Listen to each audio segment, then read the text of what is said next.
એકાદ પણ જીત્યો ને એને આપણે એક પણ રૂપિયાની ગ્રાન્ટ નહીં આપીએ। હું તમને અહીંયાથી કહું છું કે એક પણ રૂપિયાની આપણે ગ્રાન્ટ નહીં આપીએ।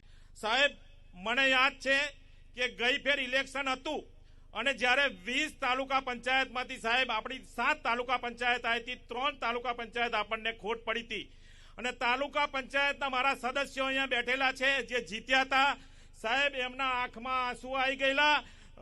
તાલુકા પંચાયતના પ્રમુખ કોંગ્રેસના હતા, એમની જોડે ગ્રાન્ટ લખાવડાવી સાહેબ અને ગ્રાન્ટ આપી નહીં। મારા તાલુકા પંચાયતના સભ્યો એમના મત વિસ્તારમાં સાહેબ વિશ્વાસ આપીને આવ્યા હતા કે અમે તમને ગ્રાન્ટ આપીશું। સાહેબ, એ મારી આગળ આવી, એમના આંખમાં આંસુ આવી ગયા। એ જોઈને મેં મારી ગ્રાન્ટમાંથી એ લોકોને ગ્રાન્ટ આપી અને એમના વિશ્વાસના કામ જે એમને વચન આપ્યા હતા એ વચન બધા જ પૂર્ણ કરાવડાયા।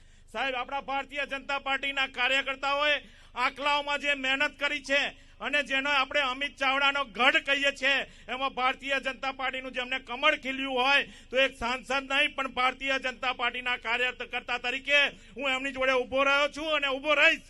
અને આ વખતે પણ એમને જેટલા પણ આપણે તો એમને વોશ આઉટ કરીશું, પણ જો કદાચ એકાદ પણ જીત્યો ને એને આપણે એક પણ રૂપિયાની ગ્રાન્ટ નહીં આપીએ। હું તમને અહીંયાથી કહું છું કે એક પણ રૂપિયાની આપણે ગ્રાન્ટ નહીં આપીએ।